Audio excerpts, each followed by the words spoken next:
যে মহান মুনিব আমাদেরকে নাজাতুল উম্মাহ মহিলা হাফিজি মাদ্রাসার উদ্যোগে এ আয়োজনে কবুল করেছেন।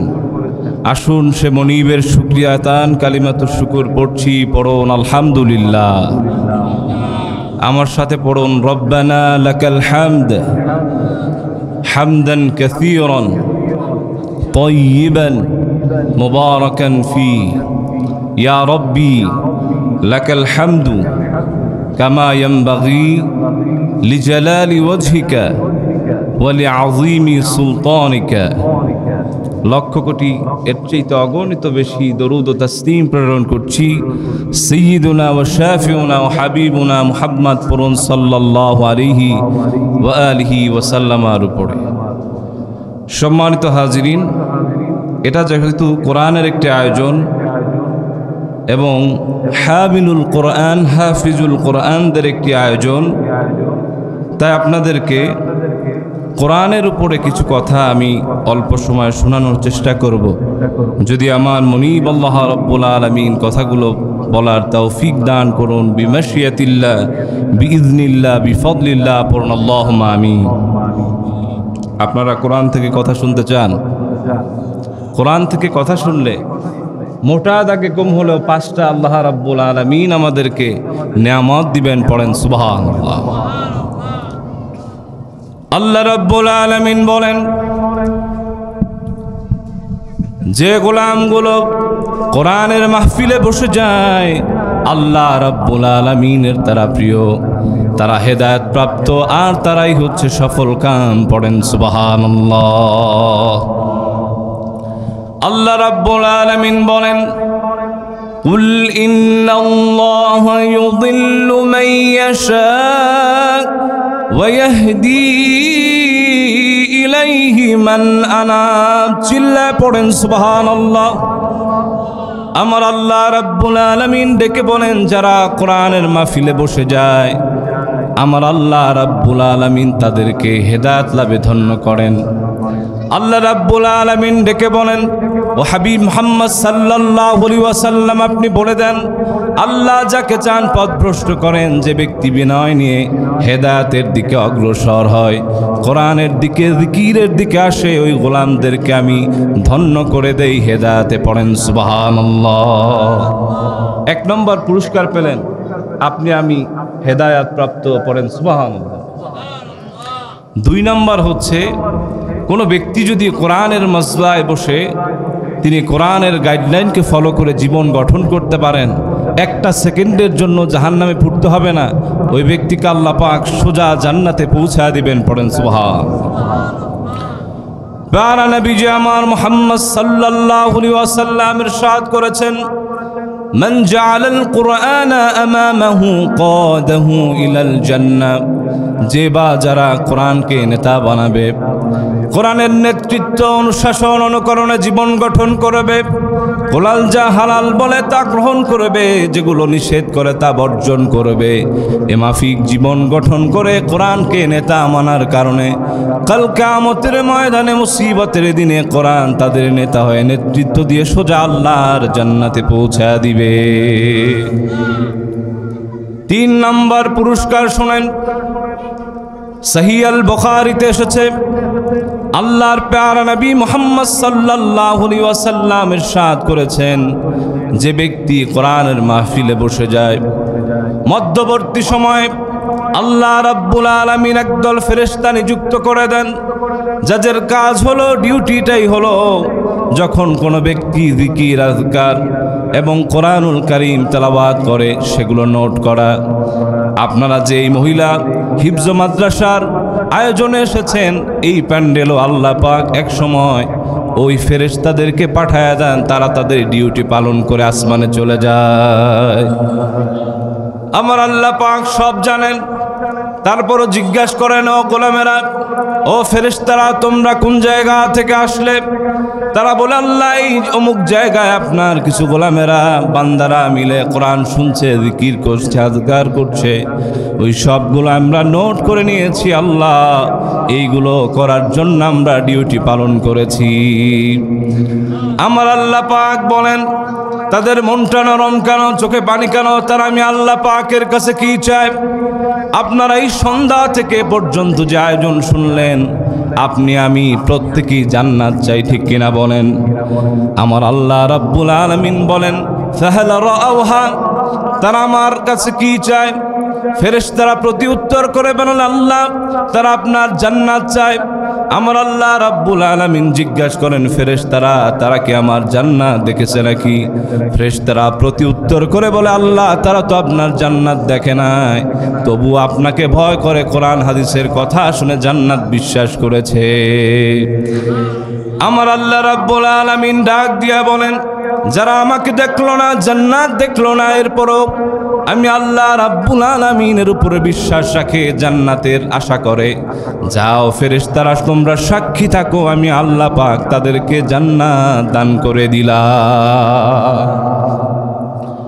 শুধু তাই না ভাইরা, এই যে আপনারা কোরআন শুনছেন তার কারণে আর একটা ফজিলত হলো, এই যে আপনারা কোরআন হাদিসের কথাগুলো শোনেন, সিধা কথাগুলো শোনেন, সত্য কথাগুলো শোনেন, জাহান্নামের কথা যখন শোনেন মনটা নরম হয়ে যায়, চোখে পানি আসে, ঠিক কিনা বলেন? এই সব সিনগুলো আল্লাহ রাব্বুল আলামিন রেকর্ড করে নিয়ে যায়, মনটা নরম হয়ে যায়, চোখে যখন ছলো ছলো নয়নে পানি চলে আসে, আমার আল্লাহ রাব্বুল আলামিন ডেকে বলেন ও আমার ফেরেশতারা তারা তো আমি তো তাদেরকে জান্নাত দিলাম, এখন তাদের মনটা নরম কেন, মনটা বেজার কেন? তার আমি আল্লাহ রাব্বুল আলামিনের কাছে কি চাই? সে বুখারীর বর্ণনা শোনাচ্ছি, কোনো গাল কাহিনী নয়। আল্লাহর হাবিব প্যারা নবীজি আমার মুহাম্মদ সাল্লাল্লাহু আলাইহি ওয়াসাল্লামের ইরশাদ করেন ফেরেশতারা বলেন আল্লাহ তারা আপনার জাহান্নাম থেকে বাঁচতে চায়, আপনার আযাব গজব থেকে তারা বাঁচতে চায়। আমার আল্লাহ পাক আবার প্রশ্ন করেন ফাহাল রাওহা, তারা কি আমার জাহান্নাম দেখছে নাকি? ফেরেশতারা প্রতি উত্তর করেন আল্লাহ আপনার জাহান্নাম যদি দেখতো দুনিয়াদারি করতে পারতো না, আপনাকেও দেখে নাই, আপনার জাহান্নামকেও দেখে নাই, কোরআন হাদিস শোনে, ওলামায়ে কেরামের বয়ান বিশ্বাস করে, এই জন্য মনটা নরম আর আপনার কাছে অনুশোচনা করছে। আমার আল্লাহ পাক ডেকে বলেন ফেরেশতারা তোমরা সাক্ষী থাকো যে আমি আল্লাহ পাককে দেখলো না, জাহান্নামও দেখলো না, আমাকে ভয় করলো, জাহান্নাম থেকে পানা চাইলো, যাও ফেরেশতারা তোমরা সাক্ষী থাকো আমি ওই গোলামদেরকে জাহান্নামের নাম থেকে চিরতরে ওই লিস্ট থেকে আমি নাম আল্লাহ রাব্বুল আলামিন ডিলিট করে দিলাম। তাহলে কোরআন শুনলে লাভ আছে না নাই? এখন আসেন আমার ভাইরা, কোরআনুল কারীমের ৮ নং সূরার ২য় নং আয়াতে আল্লাহ রাব্বুল আলামিন বলেন যারা কোরআন ধরবে, কোরআন পড়বে, কোরআন মাফিক জীবন গঠন করবে, আমার আল্লাহ রাব্বুল আলামিন এক আয়াতেই তাদের ৩টা পুরস্কারের কথা বলেছেন।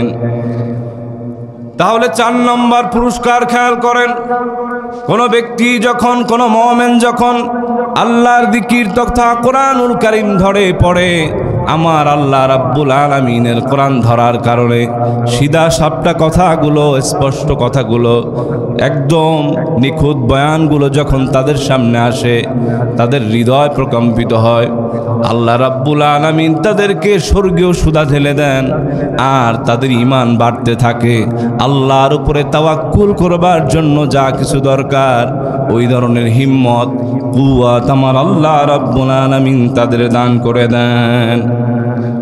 আল্লাহ রাব্বুল আলামিন বলেন ইন্নামাল মুমিনুনা আল্লাযীনা ইযা যুকিরাল্লাহু ওয়াজিলাত কুলুবুহুম ওয়া ইযা তুলিয়াত আলাইহিম যাদাতহুম ঈমানা ওয়া আলা রাব্বিহিম ইয়াতাওয়াক্কালুন। জোরে পড়ুন আল্লাহু আকবার।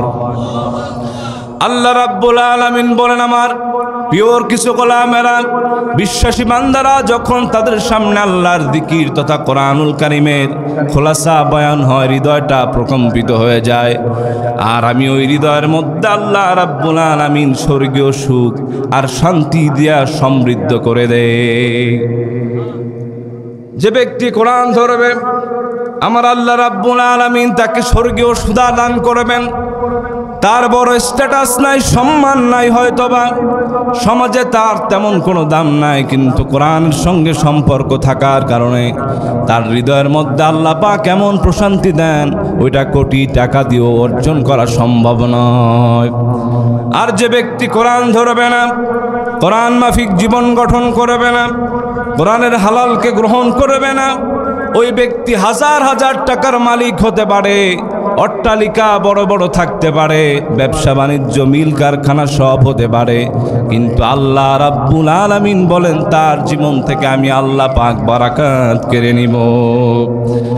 আল্লাহ রাব্বুল আলামিন বলেন وَمَنْ أَعْرَضَ عَنْ ذِكْرِي فَإِنَّ لَهُ مَعِيشَةً ضَنكًا وَنَحْشُرُهُ يَوْمَ الْقِيَامَةِ أَعْمَى قَالَ رَبِّ لِمَ حَشَرْتَنِي أَعْمَى وَقَدْ كُنْتُ بَصِيرًا জোরে পড়ুন নাউযু বিল্লাহ।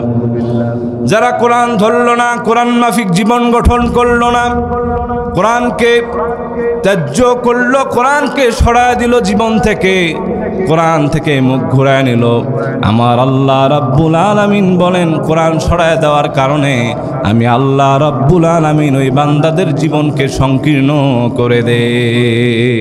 নাউযুবিল্লাহ পড়েন।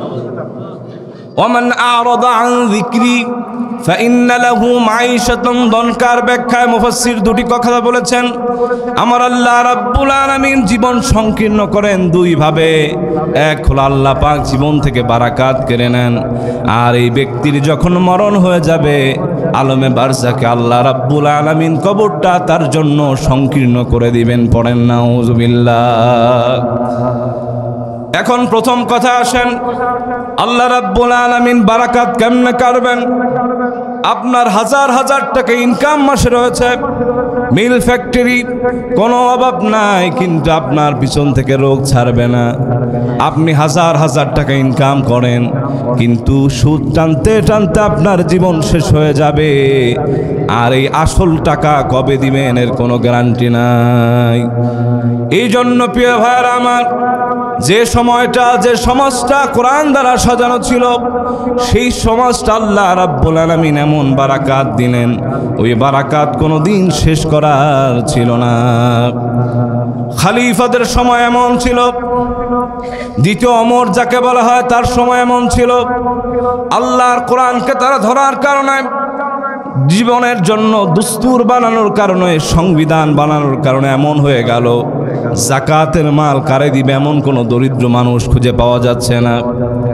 সেই সময় একজন লোক তার যাকাতের মালগুলো নিজ জায়গার মধ্যে বন্টন করতে পারলেন না, চলে গেলেন মরুভূমির মধ্যে, হাঁটতেই শুরু করলেন মরুদ্যানে, মরুভূমিতে। এভাবে দিন রাত অতিক্রম হতে লাগলো। একদিন না, 2 দিন না, 7 দিন 7 রাত হয়ে গেল, তারপরও কোনো মানুষ পায় না যাকে যাকাতের টাকা দেয়া যায়।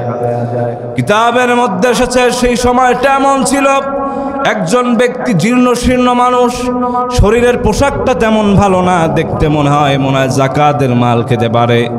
তাকে দেখার পরে ওই আগন্তুক লোকটা বড় খুশি হয়ে গেল, একটা মানুষ পাওয়া গেল যাকাত দেবার মতো। আপনারা জেনে থাকবেন, আরবের মানুষ বড় বড় আলখাল্লা পরে, জুব্বা পরে সাদা রঙের, যখন মরুভূমির মধ্যে সাইমুম হয়, বাতাস হয়, ঝড়ো হাওয়া হয়, এই বালুর হাওয়া যখন হয় ওই ব্যক্তির গায়ে লাগতে শুরু করলো। সাদা জামাটা দিন দিন কালো হয়ে গেল, মনে হচ্ছে যেন ভিক্ষুক। ওই ব্যক্তি স্বস্তির নিঃশ্বাস ফেলল, মনে করলো এতদিন আমার গন্তব্য, ডিরেকশন, আমার যে মূল উদ্দেশ্য ছিল তা আমি পেয়ে গিয়েছি। এখন এই ব্যক্তির কাছে যাকাতের মালটা দিয়ে দেই, তাহলে এই সময় আমার জন্য মুক্তির কারণ হয়ে দাঁড়াবে। ওই ব্যক্তিকে বলল, শোনো, আমি এরকম 7 দিন 7 রাত ধরে মানুষ খোঁজাখুঁজি করছি, কোনো মানুষ পাচ্ছি না, তোমাকে দেখে মনে হচ্ছে তুমি যাকাতের মাল খেতে পারো, এই নাও, এই পটলিটা নাও, এর মধ্যে অর্থ জহরত স্বর্ণরৌপ্য সব আছে, তুমি নাও, আর তোমার জীবনটা সেট করে নাও সুন্দরভাবে। ওই ব্যক্তি বলল, শোনো, তুমি তো এভাবে ঘুরছো, আমি তোমার চাইতে বেশি সময় ধরে ঘুরছি, এ আরবের মধ্যে একজন লোকও পাই না যা আল্লাহর যে মহান বিধান, যাকাতের মালগুলো পরিশোধ করে আমি দেনামুক্ত হব। এই সময়টা কোরআন ছিল, তাই আল্লাহ রাব্বুল আলামিন বারাকাত দিয়েছেন। যেই সময় প্রত্যেকটা মহল্লার মধ্যে কোরআনুল কারীমের তেলাওয়াত হতো গুনগুন আওয়াজে, সেই সময় ভাই ভাইয়ের মধ্যে এত হিংসা ছিল না, মামলা ছিল না, মোকদ্দমা ছিল না। চিল্লায় কোন ঠিক কিনা? আজ সমাজের মধ্যে যত অশান্তির কারণ, কোরআন আমরা ধরি না, সব কিছু ধরি, কোরআন ছাড়ি, ঠিক কিনা বলেন? এজন্য কোরআন থেকে আল্লাহ রাব্বুল আলামিন বলেন, ওয়ামান আ'রাদা আন যিকরি ফাইন্না লাহু মাঈশাতান দানকা। আমি আল্লাহ রাব্বুল আলামিন কোরআন যারা ধরবে না, পড়বে না, কোরআন থেকে যারা মুখ ঘুরিয়ে নেবে, তাদের শত কিছু থাকার পর আমি জীবনকে সংকীর্ণ করে দেব, হৃদয়ের মধ্যে কোনো সুখ খুঁজে পাবে না। পড়েন নাউযুবিল্লাহ। 2 নম্বর ব্যাখ্যা হলো, যারা কোরআন ধরবে না, কোরআন পড়বে না, আমার আল্লাহ রাব্বুল আলামিন তাদের জীবনকে সংকীর্ণ করার পর যখন তারা ইন্তেকাল করবে, কবরটা আল্লাহ রাব্বুল আলামিন একদম সংকীর্ণ করে দিবেন। এজন্য রাসূলুল্লাহ বলেছেন, কবরটা হলো একটা ব্যক্তির জন্য সবচেয়ে বড় জায়গা, সবচেয়ে বড় কঠিন জায়গা। নাফরমান যখন কবরে ঢুকবে, ডান পাশের মাটি বাম পাশে এমন চাপ দিবে, হাড় হাড্ডি ভেঙে গুঁড়া গুঁড়া হয়ে যাবে। আবার বাম থেকে ডানে, এভাবে করতে করতে কিয়ামত পর্যন্ত তাকে শাস্তি দেওয়া হবে। এই জন্য যারা কোরআন ধরবে না, আমার আল্লাহ রাব্বুল আলামিন তাদেরকে শাস্তি দিতে থাকবেন। পড়েন নাউযুবিল্লাহ।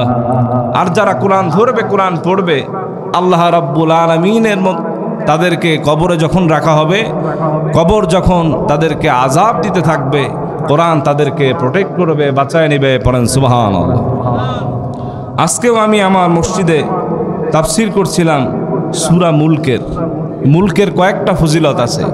এর মধ্যে একটা হচ্ছে, কোনো ব্যক্তি যদি ঘুমানোর পূর্বে সূরাতুল মুলক একবার প্রতিনিয়ত তেলাওয়াত করে, কবরে যখন বান্দাকে নামানো হবে, এই কবরে বান্দা চলে যাবার পর যদি তাকে আযাবের ফেরেশতা আযাব দিতে আসে, পাখি যেমন বা অন্য কোনো প্রাণী যেমন তার বাচ্চাগুলোকে ডানার মধ্যে নেয় সেভ করার জন্য, সূরা মুলক ওই বান্দাকে, ওই বান্দিকে ওইভাবে সেভ করবে, ওই আযাব থেকে বাঁচায় দিবে। পড়েন সুবহানাল্লাহ। হযরত আবু হুরায়রা রাদিয়াল্লাহু তাআলা আনহু থেকে বর্ণিত, তিনি বলেন, রাসূল করিম সাল্লাল্লাহু আলাইহি ওয়াসাল্লাম ইরশাদ করেছেন, যে ব্যক্তি সূরাতুল মুলকের এই 30টা আয়াত তেলাওয়াত করবে প্রতিনিয়ত, আমার আল্লাহ রাব্বুল আলামিন তাকে শুধু কবরে না, পরবর্তী জীবনে হাসর নাসর মিজান পুলসিরাতে যখন তাকে জাহান্নামের কাজ তিনি করেছেন তাই জাহান্নামে টেনে নেওয়া হবে, ওই মুলক দাঁড়ায়া যাবে যে এই গোলামকে নেওয়া যাবে না, ও প্রতিনিয়ত আমাকে তেলাওয়াত করতো, আজ তার জন্য আমি সুরক্ষা হয়ে যাব। পড়েন সুবহানাল্লাহ। তাহলে কোরআন পড়া দরকার আছে না নাই? তাহলে যারা কোরআন পড়বে, আল্লাহ পাক তাদেরকে হৃদয়ের মধ্যে প্রশান্তি দান করবেন, যেই প্রশান্তি আপনার কোটি টাকা, অর্থ, বৈভব, অনেক কিছু থাকলেও থাকবে না। কিন্তু যার কোরআন নাই, যার আল্লাহর সঙ্গে সম্পর্ক নাই, যার জিকির নাই, যার এই কোরআনিক জীবন নাই, তারা আপনি সব কিছু দেন কিন্তু সে প্রকৃত সুখ খুঁজে পায় না। ঠিক কিনা বলেন? এরপরে 5ম নম্বর গুণ হলো, যারা কোরআন ধরবে, কোরআন পড়বে, আল্লাহ রাব্বুল আলামিন তাদের ঈমানের নূর বাড়ায় দেবেন। সাদাতুম ঈমানের ব্যাখ্যা এসেছে, মুফাসসিরগণ লেখেন, ঈমান তো কিছু মৌলিক বিষয়ের নাম যেগুলো মেনে নেয়। যেমন আমরা পড়েছি, আমানতু বিল্লাহি ওয়া মালাইকাতিহি ওয়া কুতুবিহি ওয়া রাসূলিহি ওয়াল ইয়াউমিল আখির, এভাবে করে 7টি বিষয় আমরা হৃদয়ের মধ্যে ইনস্টল করেছি। এই সবগুলো এবং আনুষঙ্গিক যে বিষয়গুলো আছে সব হচ্ছে ঈমান। ঈমান বাড়ার বিষয় না। মুফাসসিরগণ লিখেন, যখন ব্যক্তি গুনাহ করে তখন তার হৃদয় থেকে ঈমানের নূরটা উঠে যায়। যখন কোরআন আবার ধরে, আল্লাহ রাব্বুল আলামিন তাকে এই ঈমানের নূরটা ফেরত দেন। ওই নূরে সে আলোকিত হয়ে বাকি জীবন চলতে থাকে, আর আল্লাহ রাব্বুল আলামিনের উপর শতভাগ তাওয়াক্কুল করার শক্তি খুঁজে পায়।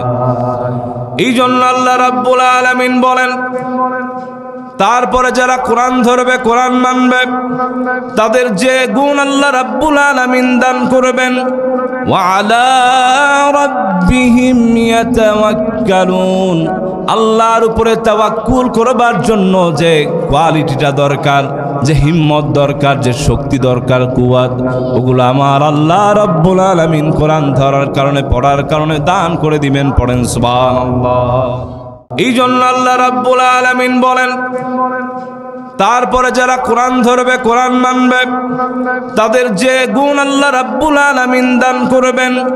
ওয়া আলা রাব্বিহিম ইয়াতাওয়াক্কালুন, আল্লাহর উপরে তাওয়াক্কুল করবার জন্য যে কোয়ালিটিটা দরকার, যে হিম্মত দরকার, যে শক্তি দরকার, কুওয়াত, ওগুলো আমার আল্লাহ রাব্বুল আলামিন কোরআন ধরার কারণে, পড়ার কারণে দান করে দিবেন। পড়েন সুবহানাল্লাহ। আজ আমরা অল্প সময়ের মধ্যে নিজেদের বিলীন করে দেই ঈমান থেকে, তাওহীদ থেকে, এমন এমন কথা বলি আল্লাহর উপরে কোনো তাওয়াক্কুল নাই, ঠিক কিনা বলেন? কিন্তু প্রকৃত তাওয়াক্কুল আল্লাহ রাব্বুল আলামিন কোরআনে শিখিয়েছেন, রাসূলুল্লাহ তার হাদিসে শিখিয়েছেন। পড়েন সুবহানাল্লাহ। আল্লাহ রাব্বুল আলামিন ডেকে বলেন, ও রাসূল মুহাম্মদ সাল্লাল্লাহু আলাইহি ওয়াসাল্লাম, আপনি বলে দেন, কুল লা ইউসিবানা ইল্লা মা কাতাবাল্লাহু লানা হুয়া মাওলানা ওয়া আলাল্লাহি ফালইয়াতাওয়াক্কালিল মুমিনুন। জোরে পড়ুন আল্লাহু আকবার। আল্লাহ রাব্বুল আলামিন তার হাবিবকে মেনশন করে বলেন, হাবিব মুহাম্মদ সাল্লাল্লাহু আলাইহি ওয়াসাল্লাম, আপনি বলে দেন আপনার উম্মতদেরকে, আমার গোলামদেরকে, লা ইউসিবানা ইল্লা মা কাতাবাল্লাহু লানা, আল্লাহ আমাদের ভাগ্যে যা লিখেছেন, ফের কমও হবে না, বেশিও হবে না, যা আমাদের তাকদির আল্লাহ রাব্বুল আলামিন রেখেছেন তাই হবে। আর হুয়া মাওলানা, তিনি আমাদের অভিভাবক, ভালো মন্দের মালিক তিনি। পড়েন সুবহানাল্লাহ।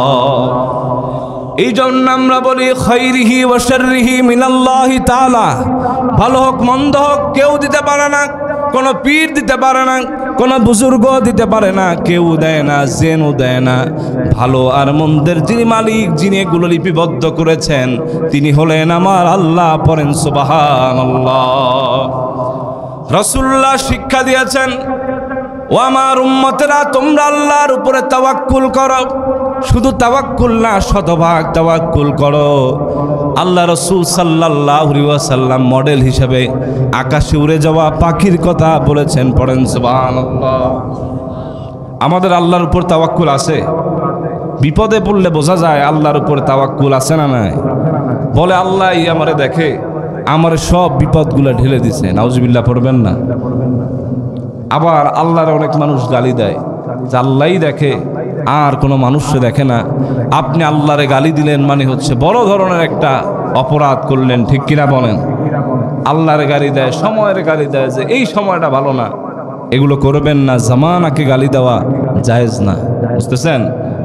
আমার ভাইরা, তাওয়াক্কুল করতে হবে। আল্লাহ যেমন শিক্ষা দিয়েছেন, রসুল যেমন শিক্ষা দিয়েছেন, ঠিক কিনা বলেন? রসুলুল্লাহ প্রত্যেক নবী তাওয়াক্কুলের শিক্ষা দিয়েছেন এবং নিজেরাও বিপদে পড়ে আল্লাহর উপরে শতভাগ তাওয়াক্কুল করেছেন। সুবহানাল্লাহ বলেন। আমার ভাইরা, তাওয়াক্কুলের মডেল আল্লাহ রাব্বুল আলামিন প্রত্যেকটা নবী রাসূলকে দিয়েছেন। দেখেন, হযরত ইব্রাহিম খলিলুল্লাহ জীবনে 10টা পরীক্ষা দিলেন। সবচেয়ে বড় পরীক্ষা দিলেন ইলকাহু ফিন্নার, আগুনে নিক্ষেপ করা হলো তাকে। আল্লাহ রাব্বুল আলামিন সূরাতুল বাকারার মধ্যে তার তাওয়াক্কুলের মিসালগুলো তুলে ধরলেন। আল্লাহ রাব্বুল আলামিন প্রিয় নবী মুহাম্মদ সাল্লাল্লাহু আলাইহি ওয়াসাল্লামকে উদ্দেশ্য করে বলেন, ওয়া ইয ইবতালা ইব্রাহিম রাব্বুহু বিকালিমাতিন ফাআতাম্মাহুন ক্বালা ইন্নী জাঈলুকা লিন-নাসি ইমামা। জোরে পড়ুন আল্লাহু আকবার। আল্লাহ পাক তার আপন প্রিয় হাবিব মুহাম্মদ সাল্লাল্লাহু আলাইহি ওয়াসাল্লামকে ডেকে বলেন, ও আমার প্রিয় রাসূল মুহাম্মদ সাল্লাল্লাহু আলাইহি ওয়াসাল্লাম, শুনেন আপনি সে সময়ের কথা স্মরণ করুন যখন ইব্রাহিম খলিলুল্লাহকে আল্লাহ রাব্বুল আলামিন কিছু কথা দ্বারা পরীক্ষা করলেন। হযরত ইব্রাহিম সে কথাগুলো মান্য করে পরীক্ষায় পাশ করলেন। আল্লাহ রাব্বুল আলামিন ডেকে বলেন, ক্বালা ইন্নী জাইলুকা লিন-নাসি ইমামা, ও ইব্রাহিম আমি তোমাকে মানব জাতির নেতা বানায় দিব। তিনি পরীক্ষা দিলেন 10টা। কয়টা? সময় খুবই কম, তাই আপনাদেরকে কয়েকটা শোনাচ্ছি, মূল ইম্পর্টেন্ট যেগুলো। তিনি প্রথম পরীক্ষা দিলেন আকলে সালিমের। তিনি যে সময় আসলেন, আমাদের দেশে একটা সময় গেছে পূর্বে, যে সময় মূর্তি পৌত্তলিকতার বিশাল ছয়লাভ ছিল। মোড়ে মোড়ে ভাস্কর্যের নামে এই মূর্তি স্থাপন করা হয়েছে, ঠিক কিনা বলে? হয় নাই? দেখেন নাই? আমাদের জাতির পিতাকে, জোরে বলেন না, ইব্রাহিম খলিলুল্লাহ, তিনি হচ্ছেন মুসলিম জাহানের জাতির পিতা, ঠিক কিনা বলেন? মিল্লাতা আবিকুম ইব্রাহিম, তোমাদের এই মিল্লাতের যিনি পিতা, তোমাদের মুসলমানের জাতির যে পিতা, তিনি হচ্ছেন ইব্রাহিম খলিলুল্লাহ। পড়েন সুবহানাল্লাহ। এমনি এমনি হন নাই, পরীক্ষা দিচ্ছেন 10টা। কয়টা? তিনি যখন আসলেন সেই সময় ছিল মূর্তি পূজা এবং মূর্তির এই বিশাল একটা স্বর্ণ সময়, স্বর্ণযুগ। তিনি এক আল্লাহর পরিচয় খুঁজতে লাগলেন। আজর বলতেছে, এই যে মাটির যেগুলো আছে দেব দানব, এগুলো তোমার রব। নাউজুবিল্লাহ পড়বেন না। আল্লাহ রাব্বুল আলামিন কথাগুলো তুলে ধরলেন। হযরত ইব্রাহিম খলিলুল্লাহ যখন রাতের বেলায় চন্দ্র দেখতে পেলেন, তিনি মনে করলেন এই স্নিগ্ধতা যে ছড়ায়, সব আধারকে যিনি স্নিগ্ধ করে দেন, এইটা মনে হয় আমার রব হবে। তিনি দেখতে পেলেন যখন রাত ফুরিয়ে গেল, আবার সূর্য জেগে উঠল, এখন আর চন্দ্রের কোনো অস্তিত্ব নাই। সে মনে করল যে জিনিস রাতে থাকে দিনে থাকে না, সে আমার রব হতে পারে না। আর এই যে চাঁদের কিরণের চাইতে আমার কাছে মনে হয় সূর্যের তেজটা বেশি, এইটাই হাযা রব্বি হাযা আকবার, এটাই আমার রব হতে পারে। আল্লাহ রাব্বুল আলামিন পরীক্ষাটা কেমনে নিলেন খেয়াল করেন। যখন আধার আসলো, গধূলি বেলা যখন সন্ধ্যা হয়ে গেল, আস্তে আস্তে তেজটা শেষ হয়ে গেল, তিনি বলেন যে জিনিসের লয় আছে ক্ষয় আছে, সে আমার প্রভু হতে পারে না। যিনি এইগুলো নিপুণ হাতে রক্ষণাবেক্ষণ করেন, তিনি হলেন আমার আল্লাহ। এই যে আকলে সালিমের পরীক্ষা দিলেন, মূর্তির স্রোতে গা ভাসালেন না, এই জন্য আল্লাহ রাব্বুল আলামিন তাকে কবুল করলেন। আর তিনি একবার বলে উঠলেন সমস্বরে, তিনি বললেন, ইন্নী ওয়াজ্জাহতু ওয়াজহিয়া লিল্লাযী ফাতারাস সামাওয়াতি ওয়াল আরদা হানিফা ওয়া মা আনা মিনাল মুশরিকিন। জোরে পড়ুন আল্লাহু আকবার। তিনি বললেন, আমি সূর্যের পূজা করি না, চাঁদেরও পূজা করি না, কোনো গ্রহ নক্ষত্র কিছুর পূজা করি না, এগুলোর লয় আছে ক্ষয় আছে। যিনি এগুলো নিপুণ হাতে রক্ষণাবেক্ষণ করেন, তিনি হলেন আমি আল্লাহ। ওই আসমান জমিনের রবের দিকে আমি মুখটা ঘোরালাম। আমি আজ থেকে বললাম, আমি আত্মসমর্পণকারী হানিফা, আমি মুশরিকদের সঙ্গে নাই। সুবহানাল্লাহ পড়েন। আমরা সে সময় হইলে হয়তোবা মূর্তির সঙ্গে গিয়ে নমনম করতাম, ঠিক কিনা বলেন? এই দেশের ধর্মমন্ত্রী গিয়া মূর্তির সামনে গিয়া বলে যে আপনারা যখন আপনাদের জন্য কথা বলেন, তখন আমাদের জন্য কিছু কথা বললেন, কল্যাণ চায়। নাউজুবিল্লাহ পড়েন। কি মাথা খারাপ! নিজে মূর্তি বানায়, প্রথমে একটা বাঁশ দেয়, এর মধ্যে খড়কুটা পেঁচায়, মারে কাদা হয়ে যায় খোদা। নাউজুবিল্লাহ পড়বেন না। এর চাইতে বেকুব আর জীবনে পৃথিবীতে আর কিছু হতে পারে? যদি খোদা মানতেই হয় তর্কের খাতিরে মানলাম, কিন্তু এই মূর্তি যে বানাইছে সেটা তার খোদা হবে, বুঝেন নাই? মানুষ ওটারে বানায় কাদা দিয়া, ওটার উপরে কুকুর প্রসাব করে, তা রক্ষণাবেক্ষণ করতে পারে না, রক্ষা করতে পারে না, সুরক্ষিত রাখতে পারে না, সে নাকি আবার মানুষের কল্যাণ পরিবর্তন করে। নাউজুবিল্লাহ পড়ে। কি মাথা খারাপ! মনে পড়ে গেল রিলেটিভ একটা কথা। হজরতে খলিফাতুল মুসলিমিন ওমর রাদিয়াল্লাহু তাআলা আনহু, তিনি তো প্রথম ইসলাম গ্রহণ করেন নাই, করছেন? তিনি বলেন আলামে জাহেলিয়া যখন ছিল, আমরা খেজুর রাখতাম, এটা দিয়ে মূর্তি বানাইতাম। এই মূর্তিরে আবার বগলে রাখতাম, কোলে রাখতাম, ঘাড়ে রাখতাম, চুমু খাইতাম। যখন খিদা লাগতো ওই খেজুররা আমরা খেয়ে ফেলতাম। বুঝতেছেন কথা? এই লোকরা মূর্তি বানায়, নিজেরা বানায়। এই মানুষ আপনার বানালো, এইগুলোর সামনে গিয়ে নমনামো করে, এই মাটির কাছে আত্মসমর্পণ করে, কয়েকটা হাত বানায়া ভাগ্য পরিবর্তন করতে চায়। কামাত্মক চেষ্টা করলেও কি সে ভাগ্য পরিবর্তন করতে পারবে? সে নিজেরই তো রক্ষা করতে পারে না। পূজা যখন হয়ে যায় সবাই ধরে ঘাড় ধাক্কা দিয়ে গঙ্গা স্নান করায়, ঠিক কিনা বলেন? হযরত ইব্রাহিম ওই গা ভাসালেন না। সে সময় তার সময়টা ছিল প্রতিকূলে। সেই সময় একজন জালেম বাদশা ছিল, যার নাম নমরুদ। এই বেয়াদব বলল, ইব্রাহিমের আস্ফলন বেড়ে গিয়েছে, মূর্তির পক্ষে তো যায় না, খালি দিন দিন মূর্তির বিপক্ষে যায়। আল্লাহর পরিচয় নাকি খুঁজে পেয়েছে, এই ইব্রাহিম রে ধরো। নাউজুবিল্লাহ পড়েন। হযরত ইব্রাহিমকে আনা হলো, বলল তুমি তোমার ধর্ম ছাড়ো, এক আল্লাহরে বাদ দাও, এই মূর্তির পূজা করো, যা দরকার তোমার পায়ের সামনে হাজির করে দিব। তিনি গর্জে উঠলেন, বললেন ফাইন্নাহুম আদুউল লি ইল্লা রাব্বাল আলামিন, তোমরা আর তোমার এই মূর্তি টূর্তি যা আছে সব আমার শত্রু, আমার রব ব্যতীত, জগৎ সময়ের রব আল্লাহ ব্যতীত। পড়েন সুবহানাল্লাহ। সেই সময় তিনি মূর্তির এই স্রোতে ঘা ভাসালেন না, তিনি এখানে আকলে সালিমের পরীক্ষা দিলেন। পড়েন সুবহানাল্লাহ। পরীক্ষা দিলেন আর একটা, সেটা হচ্ছে ইলকাহু ফিন্নার, আগুনে নিক্ষেপ করা হলো তাকে। জীবন চলে যাচ্ছে, সব শেষ হয়ে যাচ্ছে, ইব্রাহিম খলিলুল্লাহ এক চুল পরিমাণ ইমান থেকে সরলেন না, আর ইমানের তেজ বাড়তে লাগলো। পড়েন সুবহানাল্লাহ। আমার ভাইরা, হযরত ইব্রাহিমকে ধরা হলো, বলল ইব্রাহিমের আস্ফলন তো বেড়ে গিয়েছে, তাকে তো আর রক্ষা করা যায় না, আর হজম করা যায় না, তারে ধর, হাত পা বাত আগুনের মধ্যে ফেলে দে, তাকে আর রক্ষা করা যায় না।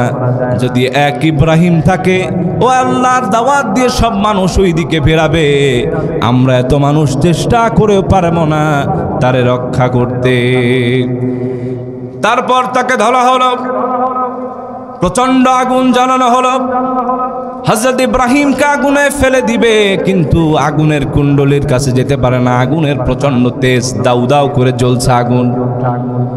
সেই রাজপ্রাসাদে একজন কাঠ মিস্ত্রি ছিল, নাম তার খুজান।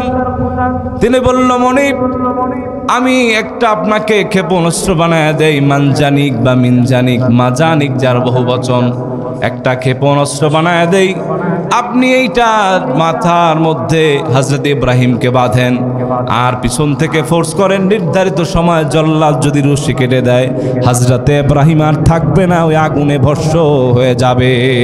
পরে নাউজুবিল্লাহ, পারছে তার দিবায়ত। হযরত ইব্রাহিম আগুনে পড়ে যাচ্ছেন, আল্লাহ পাক তার পরীক্ষা নিলেন। আমার পয়গম্বর ইব্রাহিম আল্লাহর উপরে তাওয়াক্কুল করে নাকি? পরীক্ষাটা তো ফাইনাল। আল্লাহ পাক জিব্রাইলকে পাঠায় দিলেন। এবার একটা হলো এরকম, হযরতে জিব্রাইল এসে বলেন, আলাকা হাজাতুন ইয়া ইব্রাহিম, ও ইব্রাহিম, দেখছি নির্ধারিত সময় জল্লাদ রশিটা কেটে দিলেই তুমি আগুনের কুণ্ডলিতে পড়ে যাবা, হাড় হাড্ডি খুঁজে পাওয়া যাবে না, ভস্ম হয়ে যাবা পড়ে। তোমার কি কোনো সাহায্যে আমি আসতে পারি নাকি? ইব্রাহিম আলাইহিস সালাম যে তার জনার গর্জন দিলেন, যে জবাব দিলেন মুমিন, তিনি বললেন, ও ভাই জিবরাইল, আমার একটা প্রশ্ন হলো, হাজাতুন ইলাইকা আও ইলাল্লাহ, শোনো, আমি কি সাহায্য তোমার কাছে চাইবো, না যার জন্য আমার ঘর ছাড়লাম, বাড়ি ছাড়লাম, সব ছাড়লাম, এখন জীবনটা আগুনে পড়ে অঙ্গার হয়ে যাবে, ওই আল্লাহ রাব্বুল আলামিনের কাছে আমি সাহায্য চাইবো? আল্লাহু আকবার বলেন। আল্লাহ পাক রাজি হয়ে গেলেন, খুশি হয়ে গেলেন। আল্লাহ রাব্বুল আলামিন তার কোনো মাঝখানে নাসের ভায়া রাখলেন না। যখন ইব্রাহিমের নির্ধারিত সময় রশিটা কেটে দেওয়া হলো, হযরত ইব্রাহিম পড়তেছেন, আল্লাহ রাব্বুল আলামিন ডাইরেক্ট আগুনকে অর্ডার করলেন, কুলনা ইয়া নারু কুনি বারদান ওয়া সালামান আলা ইব্রাহিম। পড়ুন আল্লাহু আকবার। আল্লাহ পাক একটা ডাক দিয়ে বললেন, আগুন আমার ইব্রাহিম খলিল আগুনের মধ্যে পড়ে যাচ্ছে, আমি মাঝখানে করে ভায়া রাখলাম না। ইব্রাহিমও কারো সাহায্য চাইল না আল্লাহ ব্যতীত। সে আল্লাহর উপরে এই সময় তাওয়াক্কুল শতভাগ রেখেছে। আমি আল্লাহ পাক রাজি হয়ে গেলাম, খুশি হয়ে গেলাম। তোমারে বলি, আমার ইব্রাহিম এখানে পড়ে যাচ্ছে, তার জন্য তুমি শান্তিদায়ক ঠান্ডা হয়ে যাও। আল্লাহু আকবার বলেন। সালামান শব্দটা ব্যবহার করা হয়েছে শান্তিদায়ক ঠান্ডা, এমন ঠান্ডা না যে ইব্রাহিম আবার কনকন করে শীতে তার কোনো কষ্ট হয়। সালামান আলা ইব্রাহিম, ইব্রাহিমের জন্য শান্তিদায়ক ঠান্ডা হয়ে যাও। পড়ুন সুবহানাল্লাহ। আল্লাহর উপরে যদি এখনো তাওয়াক্কুল করতে পারেন, আল্লাহ সাহায্য করবেন কিনা বলেন?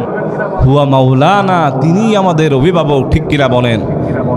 প্রিয় ভাইয়েরা, একটি হাদিস শুনে আপনি আমার আলোচনা শেষ করব। রাসূলুল্লাহ তার সাহাবা একরামকে তাওয়াক্কুল শিখিয়েছেন। সুবহানাল্লাহ পড়েন।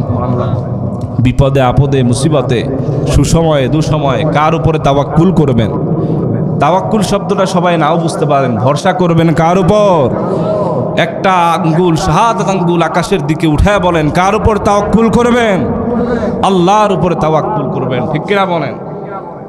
রাসূলুল্লাহ বলেন, ও আমার কলিজার টুকরা সাহাবায়ে কেরাম, তোমরা যদি আল্লাহর উপরে পাখির মতো তাওয়াক্কুল করতে, তোমার রিজিকের ব্যবস্থা, তোমার টেনশন দুশ্চিন্তা আমার আল্লাহ রাব্বুল আলামিন সব দেখতেন, সব কিছুর ব্যবস্থা করে দিতেন। আপনার আমার চাকরি চলে গেলে, বাবা মা বলে চাকরি চলে গেল, কেমনে খাবে? রিজিকটা কেমনে আসবে? ভাই, আপনি চাকরি করেন বলে রিজিক পান, এটা একটা মাধ্যম মাত্র, কিন্তু রিজিক তিনি দেন, তিনি হলেন রাজ্জাক। তিনি যদি রিজিক না দেন কেউ খেতে পারে না। পড়েন সুবহানাল্লাহ। আল্লাহর হাবিব বলেন এজন্য উদাহরণ দিয়ে, লাউ আন্নাকুম তাওয়াক্কালুনা আলাল্লাহি হাক্কা তাওয়াক্কুলিহি লারাযাকাকুম কামা ইয়ারযুকুত তায়র তাগুদু খিমাসাতাও ওয়া তারুহু বিতানা। অর্থ বোঝার আগে প্রত্যেকে জোরে সোরে পড়ুন আল্লাহু আকবার।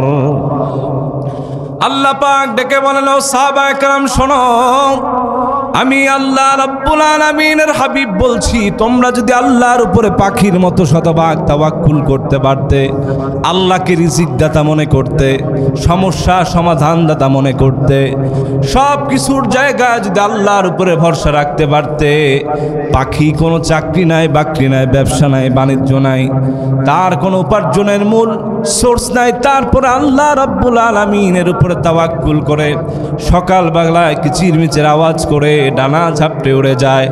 আল্লাহর উপরে তাওয়াক্কুল করে আল্লাহর জিকির করে চলে যাওয়ার কারণে আল্লাহ রাব্বুল আলামিন বিনা চাকরি বাকরিতে ওই পাখিকে পেট ভরায়া সন্ধ্যার আগে বাসায় পৌঁছায় দেয়। সুবহানাল্লাহ কইবেন না? একটু জোরে পড়েন না সুবহানাল্লাহ। বুঝতেছেন রাসূলুল্লাহ কি কথা বলছেন? পাখি, কারণ হচ্ছে পাখির উপরে রাসূলুল্লাহ কেন কথা বললেন? অনেকগুলো বিষয় আছে। পাখি আমাদের মতো কি দালান কুটার বাড়ি বানায়? মগ ডালে কিছু আপনার খড় কুটা নিয়ে তারপরে বাসা বাঁধে, ঠিক কিনা বলেন? ওই বাসা ঝড় শুরু হওয়ার আগেই নাম শুনলেই বারবার ডানে যায় বামে যায়, নড়চড় করে, ঠিক কিনা বলেন? তারপরে আবার তাদের এই যে মনে করেন আমাদের বাচ্চাদের জন্য আলাদা বাস স্থান দরকার, তাদের মানুষ করবার জন্য বিভিন্ন কিছুর দরকার, তাদের সেটা নাই, আছে। তারপরে আমরা মনে করেন বাচ্চাদের জন্য, আমাদের ভবিষ্যতে নেক্সট প্রজন্মের জন্য অনেক টাকা সঞ্চয় করি, ডিপিএস করি, যে আমাদের সন্তানরা ভবিষ্যতে কি করবে এজন্য দরকার। আমরা পিতামাতা হিসেবে আমাদের দায়িত্ব আছে, কিন্তু তারা তাদের সন্তানদেরকে জন্ম দেয় অথবা তা দিয়ে ফুটায়, এরপরে তাদের দায়িত্ব তেমন কিছু থাকে না, সব আল্লাহর উপরে তাওয়াক্কুল করে। পড়েন সুবহানাল্লাহ। এই জন্য আল্লাহ রাব্বুল আলামিনের হাবিব বলছেন, লাউ আন্নাকুম তাওয়াক্কালুনা আলাল্লাহি হাক্কা তাওয়াক্কুলিহি লারাযাকাকুম কামা ইয়ারযুকুত তায়র। পাখিরে দেখে শিখো তাওয়াক্কুলটা তারা কেমনে করে, ওইভাবে আল্লাহর উপরে তাওয়াক্কুল করো। বিনা চাকরি বাকরিতে যিনি রিজিক দিতে পারেন, তোমাকেও আল্লাহ রাব্বুল আলামিন রিজিক দিবেন। পড়েন সুবহানাল্লাহ। এখন যারা কাজ কাম করেন সব কাজ কাম ছেড়ে দেন না, আবার জাল্লায় খাওয়াবে, ওভাবে না। আপনি আল্লাহর উপরে তাওয়াক্কুল করবেন, এর মানে ঘরে বসে থাকবেন আল্লাহ খাওয়াবে, বিষয়টা এমন না। আপনি ইনকাম করেন, একজনের মারফতে আল্লাহ রাব্বুল আলামিন গোটা পরিবার চালায়, ঠিক কিনা বলেন? এটা হলো মূল সারমর্ম। আল্লাহ পাক আমাদেরকে বোঝার এবং আমল করার তৌফিক দান করুন, পড়ুন আমিন।